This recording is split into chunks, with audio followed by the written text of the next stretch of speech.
So I'm with Phil Haslam today, and Phil is the managing director at RTG Automotive. Welcome, Phil. Great to meet you. Yeah, morning. Hi. Good. So tell us a bit about RTG Automotive. I think you've been there from the beginning, haven't you? Yeah, right from the very start, maybe 2011 or so. I think we went incorporated about 2013. But e-commerce business, primarily that's been on eBay as the main platform, right from the very start. We do have sort of other avenues of Amazon, and a small selling website ourselves, but they're sort of a really small part of our business. And then as well as the online e-commerce side, we have a small motor factors on site, which is probably doing around 7-8% of our sort of total business. So relatively small, harder to sort of build and grow. Whereas online, you've got a little bit more scope to build things up. On eBay, we work across multiple stores. So across the multiple stores, we potentially have up to 5 million listings that are currently active online, which is spread across sort of two different sections of our business. The aftermarket side of that we have of our own products, maybe 6,000 SKUs. And then we sort of hold around £1.5 million worth of stock of that. And then we're also part of a buying group, which is part of a UAN, which is part of a bigger group called AAG, Alliance Automotive Group, have recently been took over a couple of years ago by GPC, which are very big in the US. So as part of that buying group, which we've been part of for 7.5 years, we get access to brands such as Bosch, Gates, APEC. I think there's hundreds of suppliers within that buying group that we get access to, whether that be on a same day delivering to us through the distribution centres that the group have, or the next day service from what they call as a trading group member, which are direct to the supplier rather than through the buying group itself. So when you said 5 million listings, is that 5 million SKUs products? Yeah, it is across the board. Yeah, so it covers a vast range of products. We have a large offering across more than one eBay shop. So it does amass to that sort of thing. So that's quite a task in itself to sort of manage in terms of pricing, stock updates. Stock updates take place each and every day, which I think it accounts to maybe a couple of 100,000 changes every single day across the store. So it's a little bit of a task each day to make sure sort of each supplier is providing the right information that we've got and that we need to update the listings and make sure everything's in line to make sure we don't sell anything that they've not got, which inevitably does happen, which is sort of we try and minimize as much as we can on that front. So what type of product? I mean, obviously you're in the automotive sector. What type of products are we talking about here?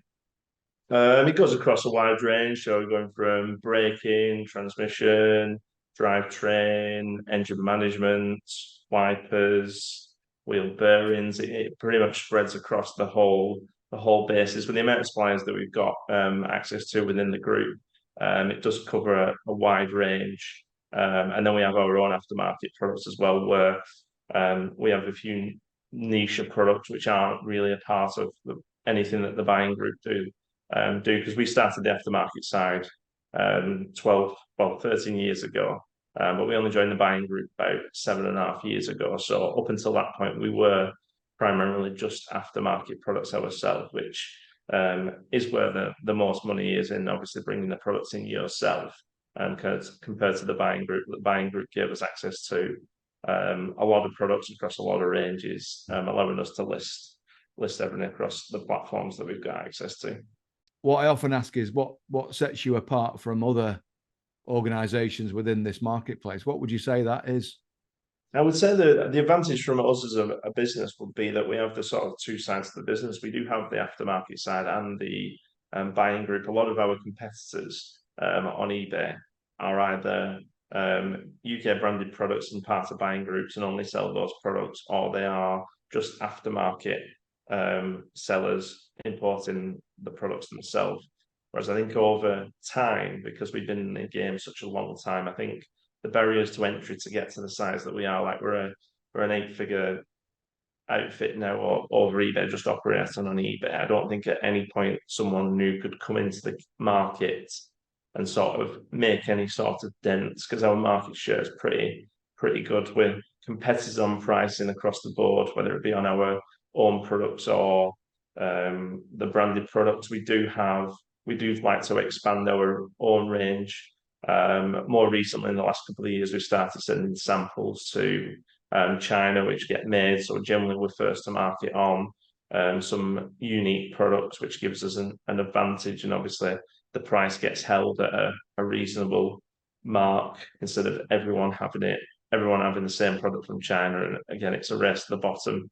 So the business has grown from modest beginnings, let's say, to the extent that you're at now, which is obviously very successful. You've taken over as managing director now, Phil.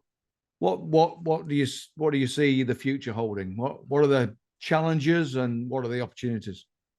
I would say the challenges are sort of me getting a sort of management team around me. I said that's probably the biggest part and parcel. I've been involved in the company from the very start, so very Excel orientated. The business itself, we don't have many soft systems or software pieces involved, but because we've sort of it's grown and grown as it is, we've always kept a sort of a lean ship, as I say. So our turnover per head is very high compared to a lot of others. You can always find capacity where you need it. So we're never like overrun on members of staff.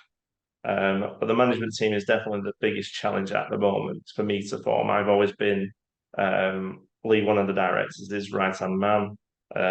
Now I need to find mine. After 12 years of doing the same job, that's definitely a challenge to find someone that's able to sort of. It doesn't have to necessarily be in the industry itself, but it certainly has to be in line with our ethos going forward and sort of our management style. I think half the challenges on recruitment are certainly 50% they've got to be able to do the job.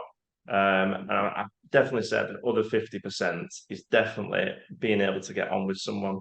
I would certainly say it's probably even more than 50% just from experience, that the ability to be able to do a job is first and foremost, but then you've got to be able to ask someone to do it and enable it to do it. Going forward, we definitely have a lot more suppliers that we're able to list by the buying group. So we can have a steady flow of new products going on across all the platforms. I'm certainly looking to, on our aftermarket side, maybe each quarter spend 6 figures on new products. New products die within the lifespan sort of thing. So we've got to ensure that we keep adding to the range. We've currently got 6,000 SKUs. That's always been pretty steady from the fact that some go, some new arrive. But certainly for the next 12 months, it's a good push each quarter to add a new range of products, whether it be a full range of shock absorbers or just adding bits and pieces to each of the product groups that we currently sell, and finding those high value items that do have scope to come down, rather than finding something that sells at really cheap and there's no movement sort of thing, to sort of to guard ourselves a little bit in the future. And that's definitely the plan. We've got an easy growth plan, really. As I said, eBay's a little bit different, where it's not really a sales pitch, it's a list of products, and you can naturally grow as soon as you add something new on, which is always the plan. So it's a nice position to be in for sure. So you've been around since the beginning of the business. What have you learned about yourself along that journey? I've had to just go with it, really. I've been it's my best friend that owns the company. I've been through a high school friend sort of thing. So anything that he's needed doing or didn't want to do, it gets passed down to me. That's my thing, is that it's never ability to pass down from myself currently. So there definitely added challenges from the past would have been 5-6 years ago minimum. We should have had a building that management team for the future. Lee has and Brian have stepped back from the business recently. I'm only 35, Lee's only 35, and he's in theory retired at 35, which I didn't think was coming at this maybe for another 10 years or so. So it sort of put us in a position where definitely a good management team is key all round. So we're pretty lean as a business, where things can still get done. My plate's always full, but whose MD position or anyone else isn't always full and plates spinning. So that's definitely the key to have people around and the skill set that's needed sort of to make the future a little bit easier to delegate, and problem solving, or whether it be planning for the future on new product ranges. At the moment, that sort of all lands on my plate. So I'd definitely say that is probably the one thing over the years that has been sort of, it's always been the thoughts has always been there. We've just never done it. And I wish you all the best, Phil. Well done, what you've done so far, and all the best with what you're going to do going forward. Cheers, thank you.